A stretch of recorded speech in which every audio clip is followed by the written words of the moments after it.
Mon plus grand rêve dans ma vie, c'est de dévorer une salade, de piquer dans une salade. Ça a tellement l'air bon, une salade, c'est plein de couleurs, une salade. Tout le monde mange de la salade.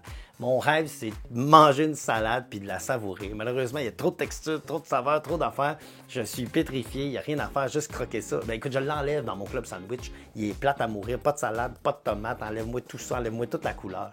Salut tout le monde, aujourd'hui je vous parle d'un truc qui n'a aucun rapport à la moto, qui n'a aucun rapport à l'entrepreneuriat. Je vous parle d'un truc que je suis certain que beaucoup de gens vont se reconnaître là-dedans et c'est pour ça que c'est important pour moi de vous en parler aujourd'hui. Dans la vie, j'ai pas peur de grand-chose. Tu me demandes de sauter en parachute? Ben je vais sauter en parachute. Tu me demandes de sauter en bungee, je vais sauter en bungee. Tu veux qu'on fasse de la descente dans des rapides, qu'on nage, qu'on force, qu'on se lance dans le vide, j'ai pas de problème avec ça.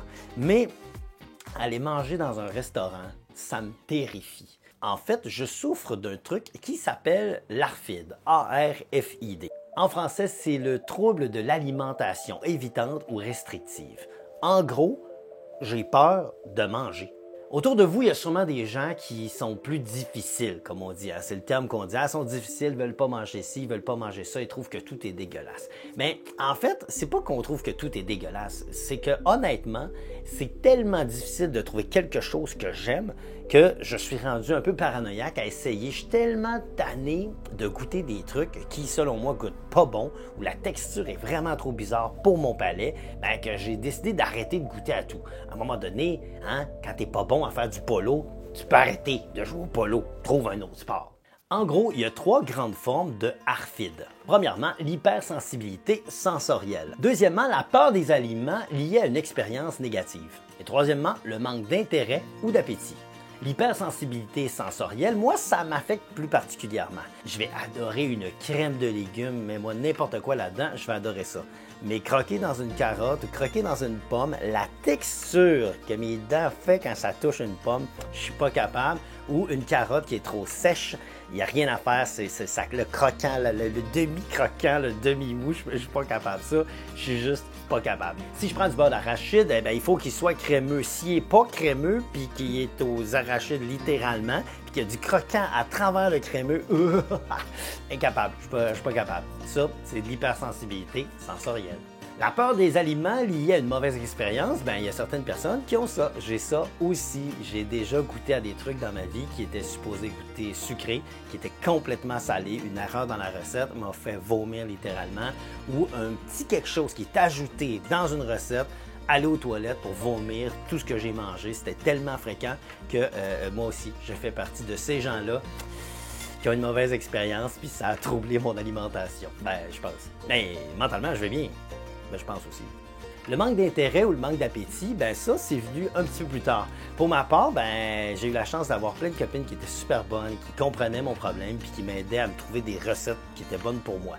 Maintenant, en étant un petit peu plus seul, c'est plus compliqué. Je me fais toujours les mêmes repas à peu près à tous les jours. Mes amis, ma famille le sait, je mange toujours les mêmes affaires. J'ai fait un souper presque parfait, tout le monde riait de moi, mais en réalité, c'est le ARFID. C'est une vraie condition que j'ai.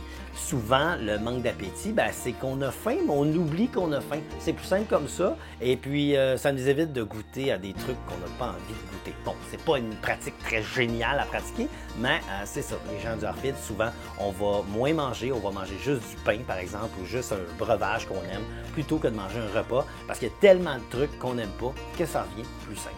En passant, si vous pensez que vous avez ça, gênez-vous pas, marquez-le en commentaire, on peut jaser, je peux vous donner des astuces, peut-être qu'on peut s'entraider entre gens qui ont l'ARFID. Je suis certain qu'il y a un paquet de monde qui regarde la vidéo et qui ont exactement la même problématique que moi. En passant, on va mettre des trucs au clair. L'ARFID, là, c'est pas un caprice, c'est pas de la paresse, c'est pas juste une phase. C'est un trouble réel, c'est un trouble mental qu'on a. Chacun a son truc. Il y en a qui vont être claustrophobes, il y en a qui vont être agoraphobes ou qui vont avoir le vertige. J'ai rien de tout ça. La réalité, c'est que j'ai peur de la bouffe. C'est un vrai problème mental. Souvent, les gens qui vont avoir ce problème-là, tout comme moi, on va avoir des carences en vitamines ou en fer. On va avoir une perte de poids ou une perte de croissance quand on est enfant. Ça paraît pas, mon 6 pieds 7. Il y a certaines personnes qui vont avoir de l'isolement social ou de l'anxiété. Et il y en a même qui vont avoir de la détresse psychologique très grave. C'est pas mon cas, mais s'il vous plaît, si vous êtes dans cet état-là, ben, gênez-vous pas, écrivez-moi. Je vais essayer de vous aider au maximum que je peux. Je connais pas énormément de gens qui ont ça. Et souvent, on se fait juger beaucoup. Les gens, quand on va dans un restaurant, nous obligent à goûter à des trucs. Puis là, on est comme, non, c'est imaginé. C'est comme prendre quelqu'un qui a le vertige et l'obliger à se pencher la tête pour regarder le vide, pour avoir peur de tomber. À la limite, c'est presque méchant. Plus il va y avoir de gens qui vont comprendre c'est quoi qu'on vit, plus il va y avoir de gens qui vont comprendre c'est quoi le ARFID, ben moins on va se faire harceler pour ce problème-là. Maintenant, est-ce qu'il y a des solutions à tout ça? Ben oui, premièrement, il faut reconnaître que c'est réel, c'est un vrai problème qu'on a.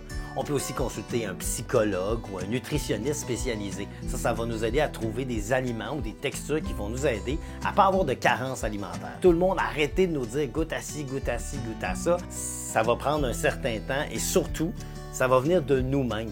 Parce que je vous rappelle, on a peur de la bouffe. Ça va venir de nous-mêmes. À un moment donné, on va avoir une assiette devant nous, l'odeur va être bonne, la texture semble bonne et on va tester, on va piquer et on va tenter de goûter. Pour nous, là, c'est vraiment de rentrer dans une cage. Pour ceux qui ont peur des lions, c'est de rentrer dans une cage de lion et d'avoir un lion directement devant nous qui rugit. C'est la même affaire, c'est une phobie. Voilà.